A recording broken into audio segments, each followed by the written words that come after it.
성도들 제3권 제11장 너무도 무거운 올가미 앞에 서 있는 결박된 두 남자. 1914년 8월 6일 저녁 독일군 포병대가 벨기에 리에주에 대포 공격을 퍼붓자 그곳에 살고 있던 17세의 후기 성도 아서 호르바흐는 몸을 숨겼다. 그해 초여름에 세르비아인 민족주의자가 유럽의 오스트리아-헝가리 제국의 후계자를 암살하면서 오스트리아-헝가리 왕국과 세르비아 왕국 사이에 전쟁이 발발되었다. 곧 양국의 동맹국들이 전쟁에 뛰어들었고 8월 초까지 세르비아, 러시아, 프랑스, 벨기에, 영국은 오스트리아-헝가리 및 독일에 맞서 전쟁을 벌였다. 원래 중립국이었던 벨기에도 독일군이 벨기에 동부 국경을 통한 프랑스 침공에 나서자 전투에 돌입했다. 리에주시는 침략군이 넘어야 할 중대한 첫 번째 장애물이었다. 처음에는 리에주를 에워싸고 있는 12개의 요새가 독일군의 접근을 저지할 수 있었다. 그러나 독일군의 공격은 수그러들 줄 모르고 계속되었다. 수천 명의 독일군 병력이 요새를 공격했고 벨기에 방위군은 무너지기 시작했다. 독일군은 곧 벨기에 전선을 침범하여 리에주를 점령했다. 적군은 도시를 휩쓸고 지나가며 가정집들을 약탈하고 건물을 불태우고 민간인들에게 총격을 가했다. 아서와 그의 어머니 마틸드는 어찌저찌 군대를 피할 수 있었다. 아서와 마찬가지로 리에주에 있는 50여 명의 성도들은 모두 위험에 처해 있었다. 그러나 아서의 머릿속에 계속 맴도는 사람들이 있었는데 그것은 그 도시에서 봉사하는 선교사들이었다. 아서는 선교사들과 함께 많은 시간을 보냈고 그들을 잘 알았다. 그 공격으로 그들이 다치지는 않았을까? 그렇게 여러 날이 지났다. 아서와 그의 어머니는 독일군과 함락되지 않은 요새를 폭격하는 중포병 부대에 대한 공포 속에서 살았다. 후기 성도들은 도시 곳곳에 흩어졌고 몇몇 지부 회원들은 지하실에 옹송그리고 모여 지냈다. 한 무리의 병사들이 평소 지부 모임을 하는 임차 회관을 점거했다. 다행히 연로한 교회 회원인 토니아 대개는 독일어에 능숙했다. 그녀는 곧 침략군들의 신뢰를 얻어 회관이나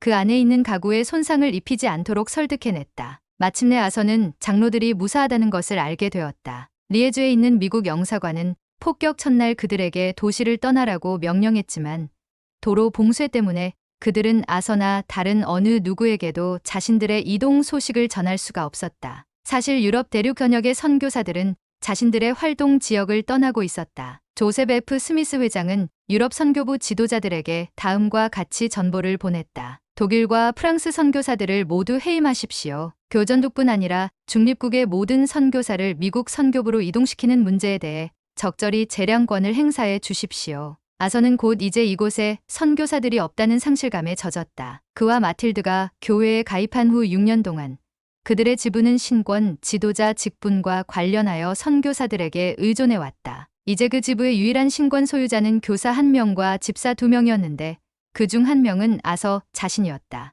아서는 아론 신권을 받은 지 1년도 채 되지 않은 상태였다. 리에주가 독일의 소나기에 넘어간 후 지부 모임은 거의 중단되었다. 그들의 회관을 점거한 군인들은 진군에 나갔지만 건물 주인이 지부가 그곳에서 모이는 것을 허락하지 않았다. 하루하루가 생존을 위한 투쟁이었다. 식량과 일용품이 부족했고 도시는 온통 굶주림과 곤궁에 시달렸다. 아서는 기도하며 위안을 얻기 위해 함께 모이고 싶어하는 모든 지부 회원들의 갈망을 알았다. 하지만 집회에서도 성찬을 축복할 권세를 지닌 사람도 없이 그들의 지부는 어떻게 다시 재기능을 할 수 있을 것인가?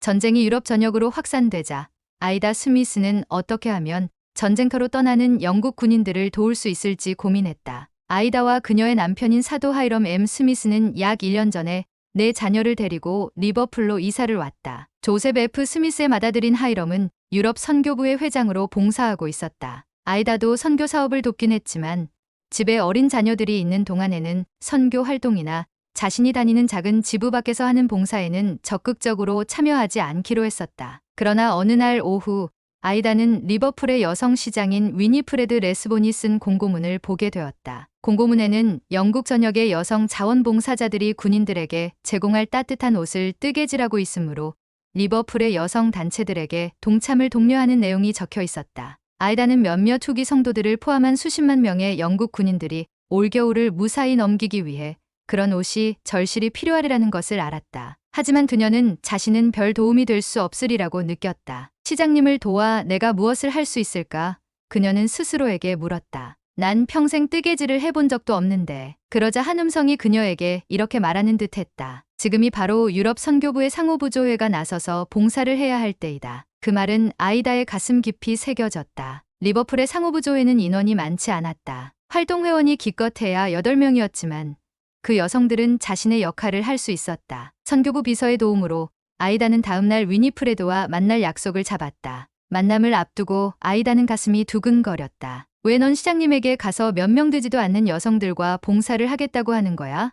그녀는 스스로를 나무랐다. 집에 가서 내일이나 신경 써. 그러나 아이다는 그 생각을 떨쳐버렸다. 주님이 그녀와 함께 하셨다. 아이다는 상호부조회와 그 목적에 대한 정보가 인쇄된 작은 카드를 손에 들고 있었다. 시장님에게 이 카드만 건네줄 수만 있다면 난 갈 거야. 그녀는 스스로에게 말했다. 시장의 집무실은 큰 건물에 있었는데 그 건물은 시장이 진행하는 자선 사업의 본부이기도 했다. 위니프레드는 아이다를 정중하게 맞이했고 아이다는 시장에게 상호부조회와 교회 그리고 리버풀의 조그마한 지부에 대해 이야기했다. 말을 시작하자 아이다의 초조했던 마음은 금세 진정되었다. 아이다는 군인들을 위해 바느질이나 뜨개질하는 일을 돕는데 봉사하려고 왔습니다. 라고 설명했다. 할 말을 다 한 아이다가 자리를 뜨려 하자 위니프레드가 그녀를 불러 세웠다. 시장은 우리 건물을 둘러보면서 우리의 일이 어떻게 진행되는지 봐주신다면 좋겠군요. 라고 말했다. 시장은 아이다를 데리고 17개의 커다란 사무실을 지나갔는데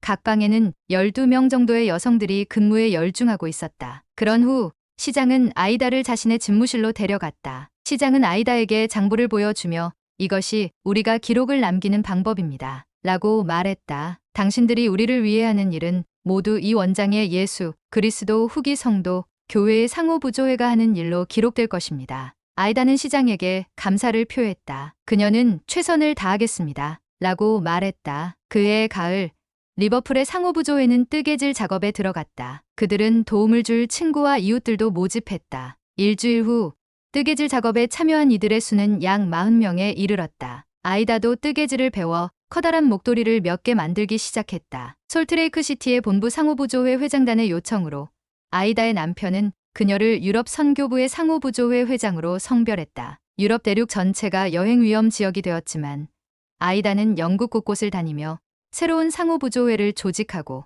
회원들을 훈련하고 군인들을 위해 뜨개질 작업을 할 회원들을 모집하기 시작했다. 그 결과로 여성들은 수제 의류 2,300여 점을 만들어 배부할 수 있었다. 아이다와 상호부조회 회원들은 영국 전역에서 중요한 관리들로부터 편지와 표창장을 받았다. 한 여성은 그들에게 만일 영국의 모든 여성 단체가 후기 성도 여성들처럼 일한다면 우리 군인들은 아무런 부족함이 없을 것입니다. 라고 썼다. 유럽에서 벌어지고 있는 대학살과 파괴에 대한 보도를 보면 소름 끼치고 개탄스러운 마음이 드는구나. 조셉 F. 스미스 회장은 1914년 11월 7일에 하이럼 M. 스미스에게 편지를 썼다. 2달 전 프랑스와 영국의 군대는 프랑스 북동부의 마른강에서 벌어진 유혈 전투로 독일군의 진격을 저지했다. 그 뒤에도 더 많은 전투가 이어졌지만 어느 쪽도 결정적인 타격을 가하지 못했다. 이제 군대들은 프랑스 시골 지역에 걸쳐 거미줄처럼 서로 연결되어 있는 방어용 참호 속에서 장기간 머물게 되었다. 전쟁은 동유럽 전역,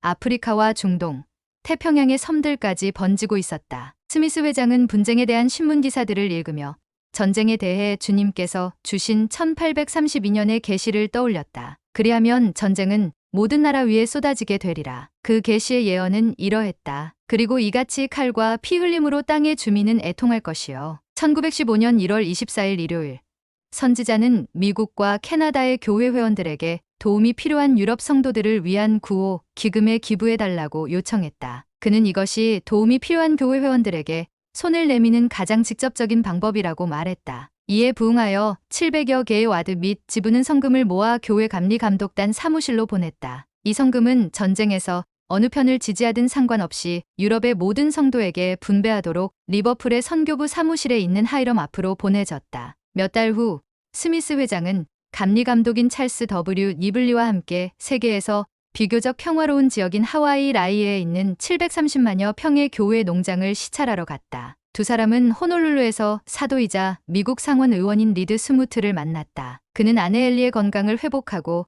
하와이 주의회를 방문하기 위해 아내와 함께 섬에 와 있었다. 그들은 에이브러햄과 미네르바, 페르난데스 조지 큐 캐넌이 마지막으로 하와이를 방문했을 때 이들의 집에서 숙박했음과 함께 라이에로 가서 400명의 성도들과 함께 축하연에 참석했다. 그 후로 며칠 동안 교회 회원들을 방문하고 농장을 둘러본 스미스 회장은 하와이 성도들이 영적으로나 현세적으로 번영하는 것을 보고 기뻐했다. 이제 그 섬에는 거의 10,000명의 성도들이 살고 있었고 최근에는 교리와 성리학과 값진 진주가 하와이어로 출판되었다. 섬 곳곳에는 50개 이상의 후기 성도 집회소가 세워져 있으며 라이에에는 교회 소유의 학교도 있었다. 라이에의 성도들은 그들의 뜰과 거리를 꽃과 튼실한 나무들로 아름답게 가꾸었다. 교회는 오세아니아의 다른 지역에서도 확장되고 있었다. 몰몬경과 교회의 다른 자료들은 이제 마오리어, 사모아어, 타이티어로도 볼 수 있었다. 타이티 선교부에는 인쇄기가 있었는데 그들은 타이티어로 된 교회 정기 간행물터 헤에라 에피 티히요레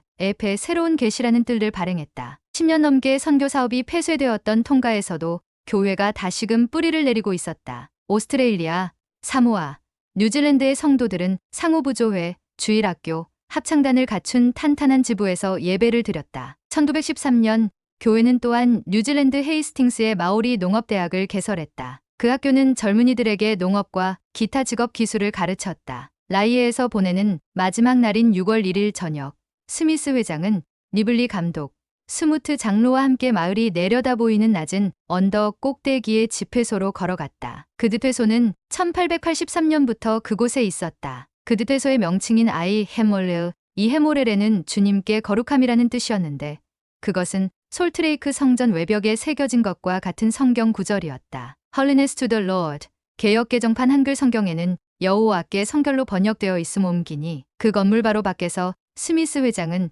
스무트 장로에게 하와이의 교회가 견고한 토대 위에 세워졌기 때문에 자신과 니블리 감독은 라이에의 엔다우먼트 하우스나 작은 성전을 지을 가능성에 대해 논의해 왔다고 말했다. 그는 아이 헤몰의 헤모럴의 자리에 성전을 지을 수 있도록 그 건물을 다른 장소로 옮기는 것을 제안했다. 스무트 장로는 그 계획에 찬성했다. 그 주 초에 그도 수년 전 유타에서 자신의 엔다우먼트를 받은 한 연로한 성도의 장례식에 참석한 후로 비슷한 생각을 했었다. 교회 역사 대부분에 걸쳐 교회는 성도 수가 많은 지역 인근에 성전을 지었다. 하지만 1913년에 스미스 회장은 캐나다 엘버타주 카드스턴에서 성전 건립을 위한 부지를 헌납했는데 그곳은 현재 2개의 스테이크가 있는 곳이었다. 교회 본대에서 멀리 떨어진 곳에 사는 성도들을 위한 성전 건축 계획이 세워진 것은 그것이 처음이었다. 스미스 회장은 일행에게 다음과 같이 말했다. 형제 여러분, 저는 이 땅을 성전 건립을 위해 하나님께 헌납해야 한다는 느낌을 강하게 받습니다. 태평양 제도의 주민들이 와서 그들의 성전 사업을 할 수 있는 곳이 되도록 말입니다. 그는 12사도 정원회나 제1회장단의 다른 구성원들과 그 문제에 대해 상의하지 않았다는 것을 인정했다. 하지만 여러분이 이에 대해 반대가 없을 것이라고 생각한다면 저는 지금이 이 땅을 헌납할 때라고 생각합니다. 스무트 장로와 니블리 감독은 그 계획에 열광했다. 선지자는 즉석에서 헌납 기도를 드렸다. 1915년 여름, 멕시코 혁명은 더는 멕시코 북부에 있는 교회의 정착지들에 큰 위협이 되지 않았다. 많은 가족들이 정착촌에 있는 집으로 돌아왔고 그들은 비교적 평화롭게 살고 있었다. 한편 커밀라 아이어링의 가족을 포함한 일부 정착촌 주민들은 미국에 남기로 결정했다. 하지만 산마르코스의 상황은 달랐다. 이곳에서 라파엘 몰로이는 약 40명의 성도가 참석하는 지부의 회장으로 봉사하고 있었다. 7월 17일 마을은 한 무리의 반군들에게 점령당했고 그들은 마을 한복판에 있는 큰 집에 본부를 설치한 뒤 부유한 목장 주인 라파엘에게 소고기를 제공하라고 요구했다. 라파엘은 반군들을 달래기 위해 도축할 소 한 마리를 내주었다. 이 반군들은 멕시코 정부를 장악하기 위해 서로 다투는 반군 지도자들 중 한 명인 에밀리아노 사파타의 추종자들이었다. 사파타의 추종자들은 산마르코스 주변 지역에서 베누스티아노 카란사의 세력과 몇 달 동안 전투를 벌여왔다. 레이 엘프레 선교부 회장의 조언에 따라 라파엘과 그의 동료 성도들은 전투에 휘말리지 않으려고 애쓰며 군대가 자신들을 평화롭게 내버려 두기를 희망했다. 반군이 도착하기 전까지만 해도 산마르코스는 멕시코 중부의 폭력 사태로 쫓겨난 성도들의 피난처였다. 산마르코스의 성도들 중에는 라파엘의 어머니 헤수시타와 그의 아내 과달루페가 있었는데 그 두 사람은 모두 1913년 7월에 친례를 받았다. 미국으로 떠난 프렛 회장은 멀리서 그 지부를 계속해서 지원했다. 라파엘이 소를 넘겨준 후 그의 이웃 몇 사람이 반군들에게 이야기를 하기 시작했다. 한 이웃인 안드레스 레예스는 그 지역의 성도들이 늘어나는 것을 불만스러워하는 사람이었다. 많은 멕시코인들은 그들의 조국에 끼치는 외국의 영향력에 반대했으며 안드레스를 비롯한 마을 사람들은 천주교를 떠나 미국과 광범위하게 연관된 교회에 들어간 몰로이 가족에게 분개했다. 마을 주민들은 몰로이 가족의 큰딸 나탈리아가 미국인과 결혼했다는 사실을 알고서 그 가족을 더욱 의심하게 되었다. 이 말을 들은 반군들은 라파엘을 뒤쫓아 집까지 쫓아가서 아침 식사 자리에 앉은 그를 체포했다. 군인들은 라파엘과 그의 미국인 매부가 사파타의 추종자들에 대항하기 위해 무기를 숨기고 있는 카란사 군대의 대령이라고 주장하며 그에게 가족 소유의 가게의 문을 당장 열라고 명령했다. 가게에서 라파엘과 군인들은 자빌 중이던 또 다른 교회 회원 비센테 모랄레스를 발견했다. 비센테 역시 카란사의 군인이라 여긴 반군은 그를 체포한 뒤 가게를 뒤지며 무기를 찾기 시작했다. 라파엘과 비센테는 결백을 주장하면서 자신들은 그들의 적이 아니라고 강하게 주장했다. 하지만 군인들은 그들의 말을 믿지 않았다. 무기를 내놓지 않으면 너희는 가장 키 큰 나무에 매달리게 될 거야. 군인들은 말했다. 사파타의 군인들은 라파엘을 집 밖으로 끌고 나갔다. 그의 누이들인 호비타와 루페가 그들을 뒤쫓았다. 호비타가 먼저 군인들 앞에 도달했지만 그들은 그녀의 간청을 무시했다. 바로 뒤이어 루페가 도착했을 때 군인들은 그녀의 언니를 붙잡고 있었다. 루페, 호비타가 외쳤다. 이 사람들이 날 잡아가려고 해. 순간 라파엘과 비센테 주변으로 군중이 몰려들었다. 어떤 사람들은 밧줄을 쥐고 이렇게 소리쳤다. 그들을 매달아. 어쩌려고요? 오빠는 아무 죄도 없어요. 루페가 말했다. 필요하면 집을 허물어요. 그렇게 해도 무기는 없을 거예요. 군중 속에서 누군가가 그녀도 체포하라고 소리쳤다. 루페는 곧바로 근처 나무로 내달려 있는 힘을 다해 나무 기둥을 꽉 껴안았지만 반군들은 그런 루페를 손쉽게 붙잡아 떼어냈다. 그런 후 그들은 몰로이 집으로 돌아가 나탈리아도 붙잡았다. 반군들은 세 자매를 모두 본부로 데려가 각기 다른 방에 감금했다. 밖에 있던 몇몇 사람들은 반군들에게 라파엘과 비센테가 이상한 종교로 마을을 타락시키고 있는 몰몬들이라고 말했다. 반군들은 들어본 적도 없는 그 말을 나쁜 뜻으로 받아들였다. 그들은 두 사람을 높다란 나무로 데리고 간 후 튼튼한 가지 위로 밧줄을 걸었다. 그런 후 군인들은 그들의 목에 올가미를 씌웠다. 그들은 라파엘과 비센테에게 종교를 버리고 사파타 무리에 들어오면 풀어주겠다고 말했다. 내 동교는 내 목숨보다 더 소중하오. 그걸 버릴 수는 없소. 라파엘이 말했다. 군인들은 라파엘과 비센테가 목이 졸려 기절할 때까지 밧줄을 잡아당겼다. 그러다 그들은 밧줄을 풀어 두 사람의 의식을 회복시킨 후 계속해서 고문을 이어갔다. 반군은 가게로 다시 와서 무기를 찾으려고 수색을 계속했다. 헤수시타와 과달루페는 무기가 없다고 주장했다. 내 아들은 평화를 사랑하는 사람이에요. 헤수시타가 말했다. 그렇지 않았다면 당신들이 잡으러 왔을 때 그 아이가 그렇게 집에 있었겠어요?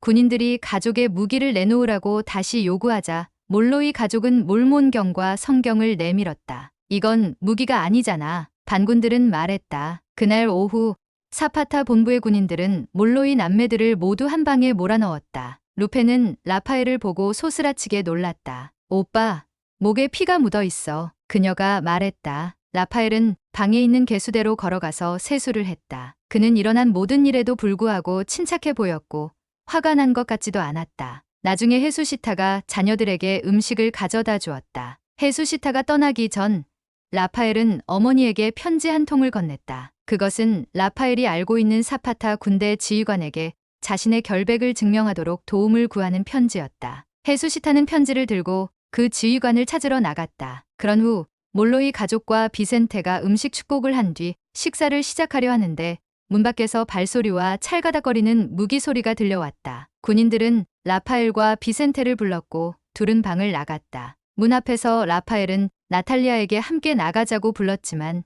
파수병들은 그녀를 방 안으로 밀어 넣었다. 자매들은 서로의 얼굴만 바라보았다. 가슴이 쿵쾅거렸다. 그들은 서로 아무런 말도 하지 않았다. 이윽고 밤을 찢을 듯한 총성이 들려왔다. 하이럼 M. 스미스는 유럽의 상황을 숙고하면서 어깨를 짓누르는 엄청난 중압감을 느꼈다. 유럽 선교부의 회장으로서 그는 즉시 제1회 장단의 지시를 따랐고 전쟁이 시작되자마자 독일과 프랑스의 선교사들을 철수시켰다. 그러나 영국처럼 격렬한 전투가 없는 지역이나 중립국의 선교사들은 어떻게 해야 할지 확신이 서지 않았다. 제1회 장단은 그에게 앞으로 어떻게 하라는 지시를 거해 주지 않았다. 그들은 편지에서 그 문제에 대한 결정은 형제님에게 맡기겠습니다. 라고 썼다. 하이럼은 올바른 행동 방침을 논의하기 위해 선교부 사무실에서 장로들과 2차례 만났다. 몇 가지를 논의한 끝에 그들은 유럽 대륙에 있는 선교사들만 해임하고 영국에 있는 선교사들은 계획대로 선교 사업을 하도록 영국에 남겨두기로 합의했다. 하이럼은 유럽 대륙의 선교부 회장들에게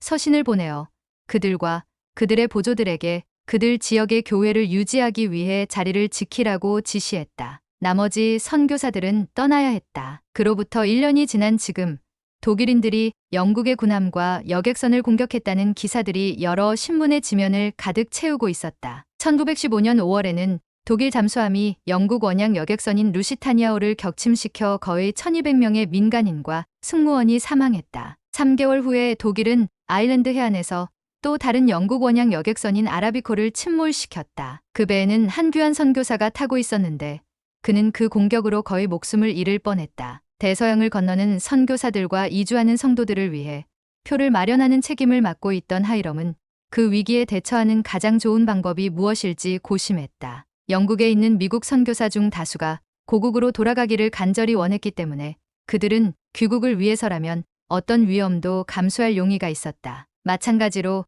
이주하는 성도들도 종종 개인적인 안전보다 유타로 집합하고 싶은 소망이 앞섰다. 하지만 교회가 대서양을 건너는 모든 교회 관련 여행을 한 영국 해운 회사에서 담당하도록 계약을 맺은 탓에 일이 더 복잡해졌다. 그 계약에서 벗어날 적법한 방법을 찾을 수 없었던 하이럼은 미국은 독일과 전쟁을 벌이고 있지 않았기 때문에 미국 선박이 더 안전하다고 여기긴 했지만 선교부 사무실이 성도들을 위해 미국 선박의 표를 예약할 합법적인 방법은 없다고 생각했다. 1915년 8월 20일 그는 이 문제에 대해 제1회 장단 앞으로 서한을 보냈다. 그는 몇몇 선교사들과 이주하는 성도들을 위해 9월 17일에 리버풀을 출발하는 영국 캐나다 선박 스칸디나비아노의 선표를 이미 예약한 상태였다. 하지만 이제 그는 그들이 떠나게 두어야 할지 의문이 들었다. 혼자 지기에는 너무도 무거운 책임입니다. 그는 편지에 이렇게 썼다. 제가 형제님들의 바람과 전적으로 일치하게 행하고 있다는 것을 느낄 수 있도록 이 문제에 대해 제게 조언해 주시기를 겸손히 간청합니다. 스칸디나비아노가 출발하기 일주일 전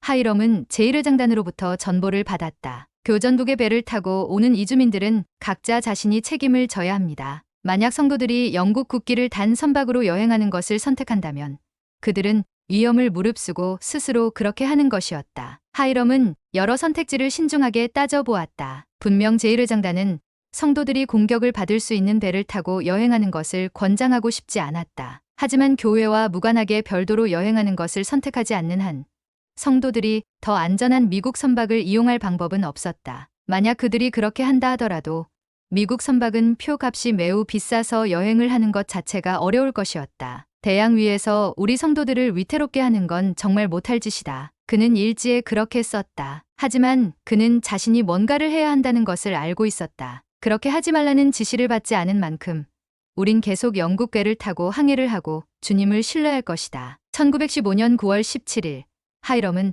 스칸디나비아노에 탑승한 4명의 선교사와 37명의 이민자들에게 작별 인사를 했다. 이제 그가 할 수 있는 일은 목적지에 무사히 도착했다는 소식을 기다리는 것뿐이었다.